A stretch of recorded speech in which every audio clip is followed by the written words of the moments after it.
Hello. Today we are going to see the first part of the lecture on Sylvian arachnoid cysts in children. And the first part will deal, of course, about pathophysiology, pathology, and natural history. To illustrate this topic, I chose a picture which can be found in the book by Reinhard Fried, which is aptly named Developmental Neuropathology. And it is especially fitting for arachnoid cysts, which are, as we shall see, developmental more than congenital.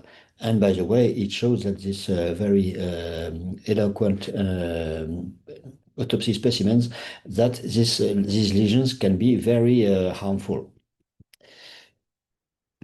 So you all know that arachnoid cysts are a common condition. It has been estimated that arachnoid cysts are found in 1 to 2% of the population, and the Sylvian arachnoid cysts are the most common by far.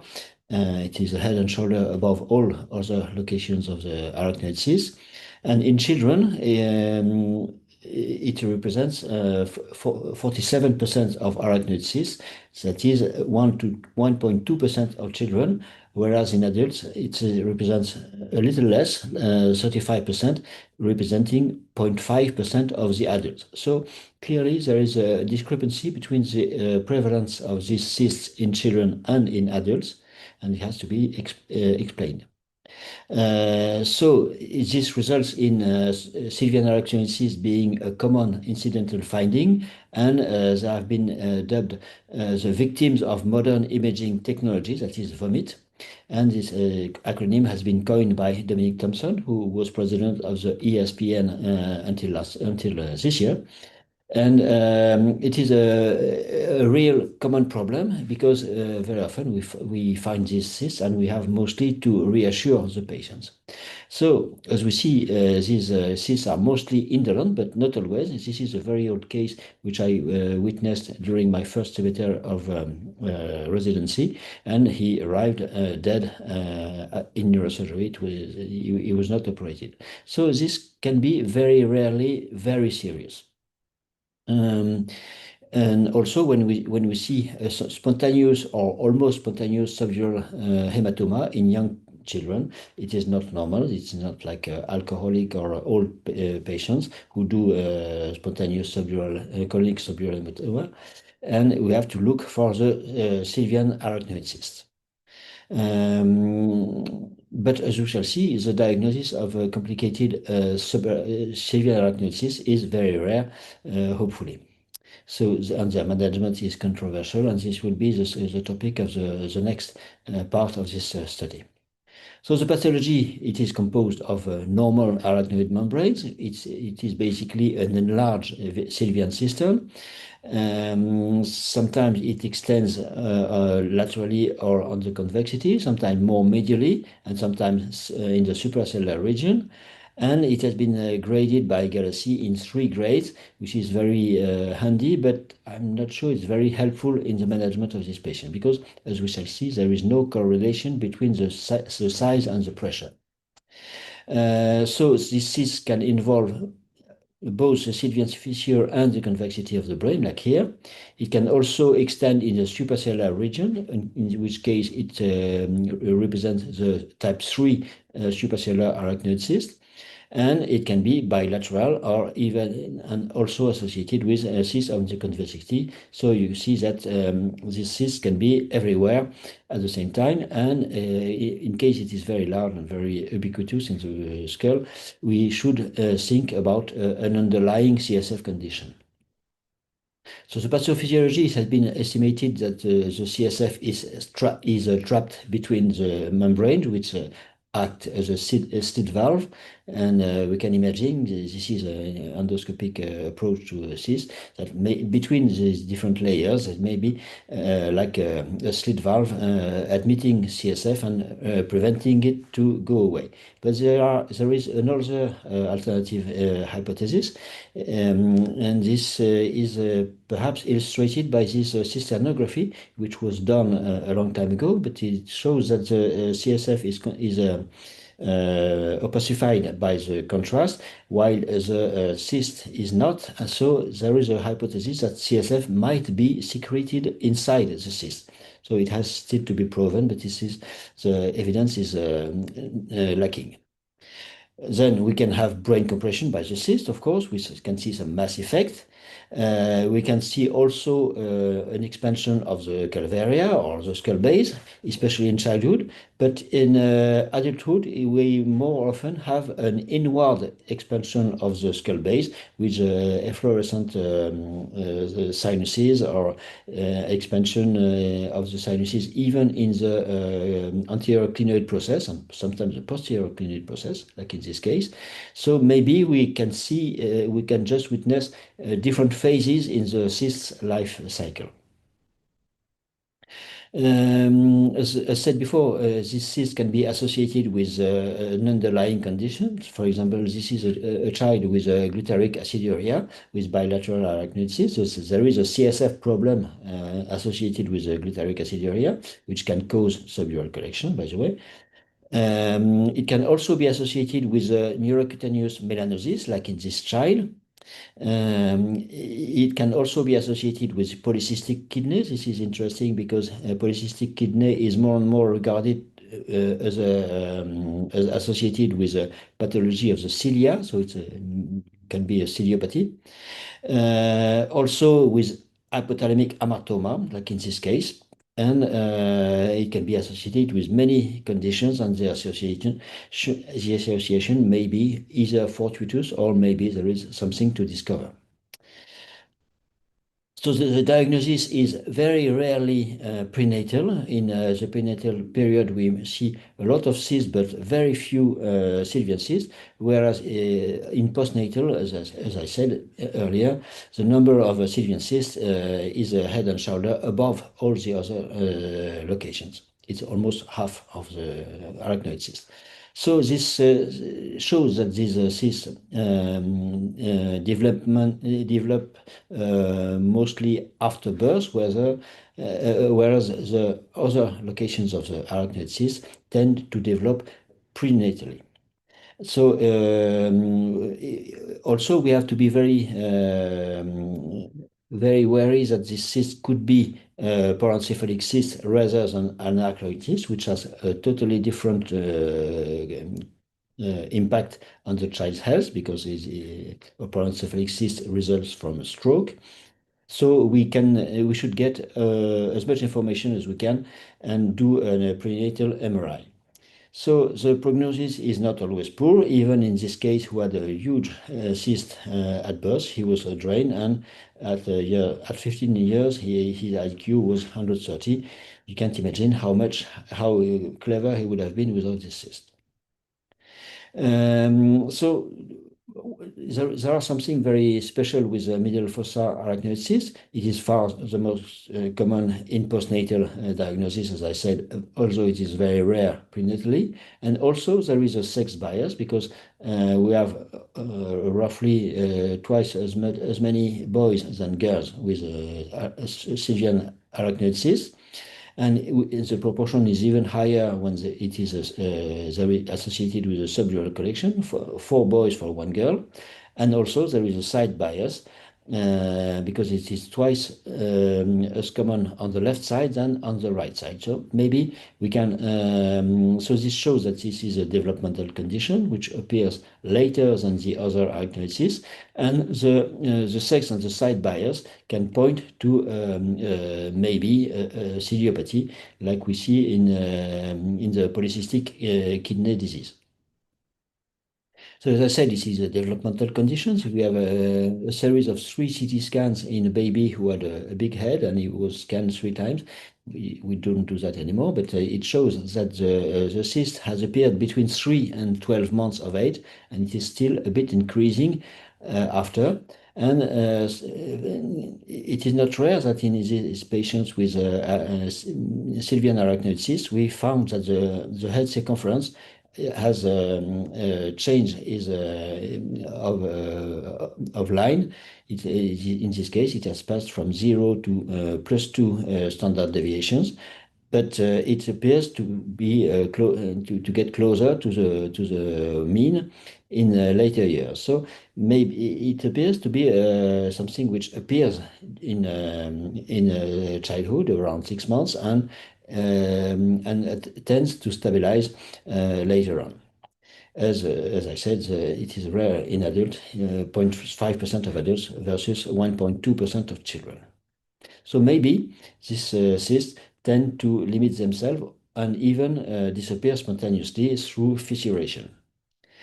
Can it progress later in childhood? Yes, it can, as shown by the pathology specimen from Fried and from the case I showed from my early experience in neurosurgery. And we also have some rare cases of late progression. This is a teenager who had a small bump at 14 years, and at 16 years it had become huge and requiring surgery. I shall detail that in the next part of this course. And sometimes we have this kind of experience in a 17-year-old girl who had her head circumference around +2 standard deviations and which became much bigger during her teenage years. So as I show, it can impact on the craniofacial structure. And also it can precipitate intracranial hypertension when there is a subdural collection associated with a cyst. There is a wide spectrum of diseases between pure clots to pure CSF, and it can cause intracranial hypertension. And what is striking about these conditions is that there is no correlation between the volume of the collection and the intracranial pressure. And in the case illustrated above, when we did trepanation, we had some fluid springing about 1 meter away from the skull. So it was a very high pressure because there is also a problem of CSF absorption. So when there is a subdural collection, the cyst is no longer the problem. The problem is the collection, and it has to be drained. Sometimes it presents as a chronic subdural collection without a history of trauma or a history of very trivial trauma. And sometimes we really have to check on the imaging to disclose this subdural collection as seen in the middle with a large mass effect, and also its impact on the skull base, which and you see there is some bulging of the temporal horn. Sometimes it can be a mild subdural hematoma without cranial impact. This is a teenager who splashed in water from high, but without head impact. He had no bump on the head, but he developed a subdural collection, subdural hematoma with clots. Then he became okay. And if you look at the skull, you can see that there is some scalloping on the greater wing of the sphenoid, and instead of having a bicortical cancellous bone, you have only a unicortical bone. So the cyst has disappeared during the bleeding, and the question we always have to answer is: is there a risk for recurrence? Generally, I've never seen a recurrence of a hematoma, and maybe there is, once the cyst has caused bleeding, the vein which was stretched over the cyst is torn, and it would not cause a recurrent bleeding. So what is the risk of subdural fissuration? To evaluate that, I made a small study some time ago with children with Sylvian arachnoid cysts diagnosed asymptomatically, and we allowed them all sports, and we followed them for a mean duration of 33 months. So the mean age at diagnosis was about 6 years. There was a little more than twice as many boys than girls, and the left-right ratio was above 2, as I showed. And none of them required surgery. None of them were hospitalized. So these 45 asymptomatic children never became symptomatic. On the other hand, we had 202 symptomatic middle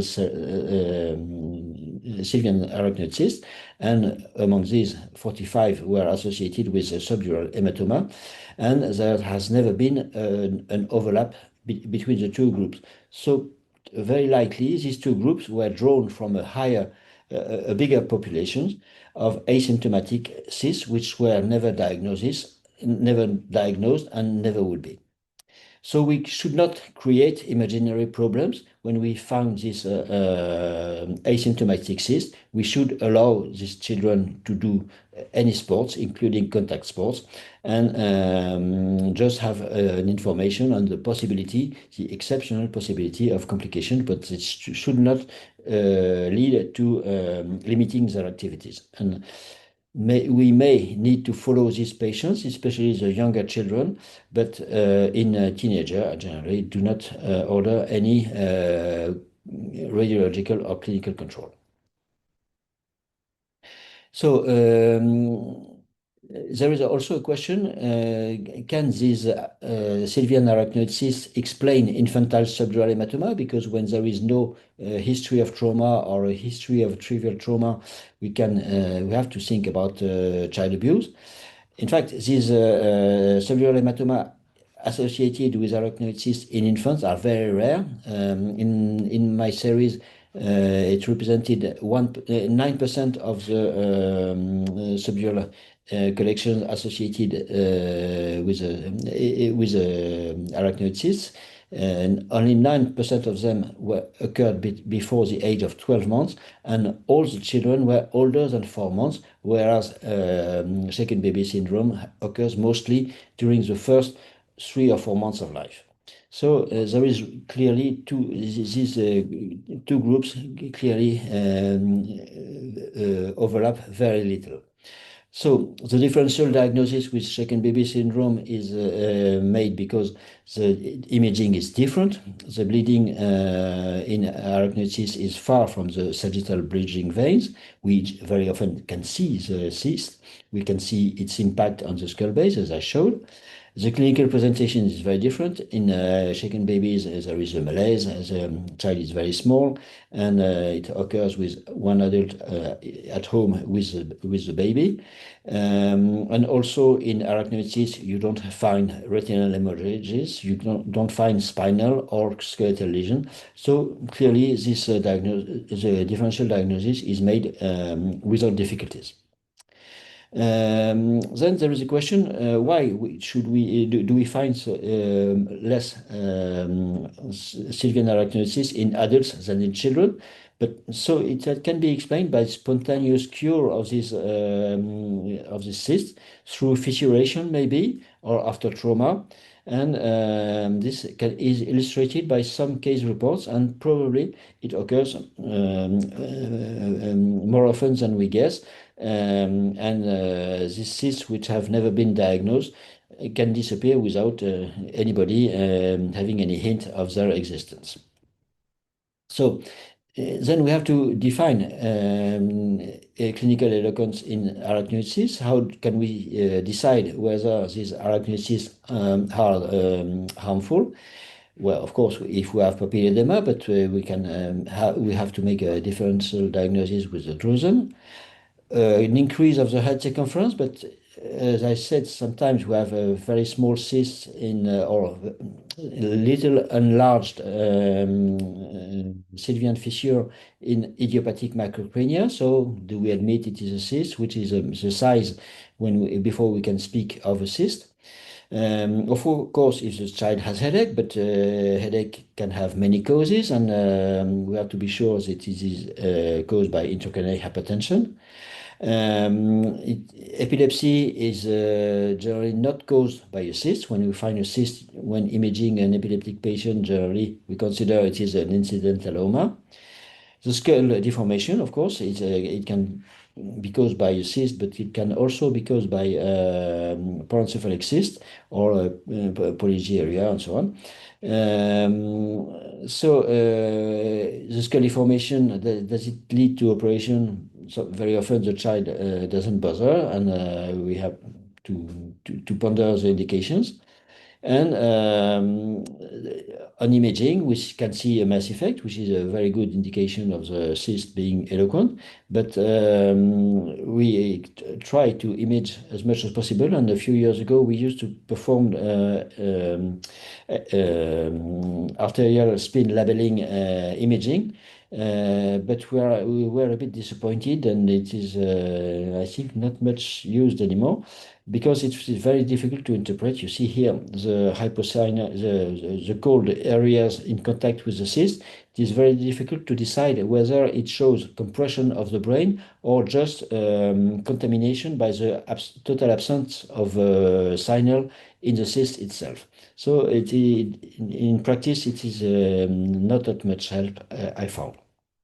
So in conclusion, Sylvian arachnosis are developmental conditions. They occur mostly after birth. Then they appear to stop evolving, or they may even disappear. You see there are many question marks in this lecture.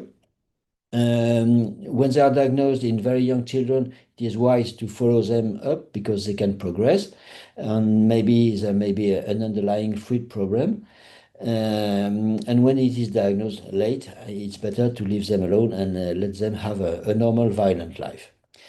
And when it is associated with a subdural collection or hematoma, it is no longer a problem of cyst, it is a CSF resorption problem.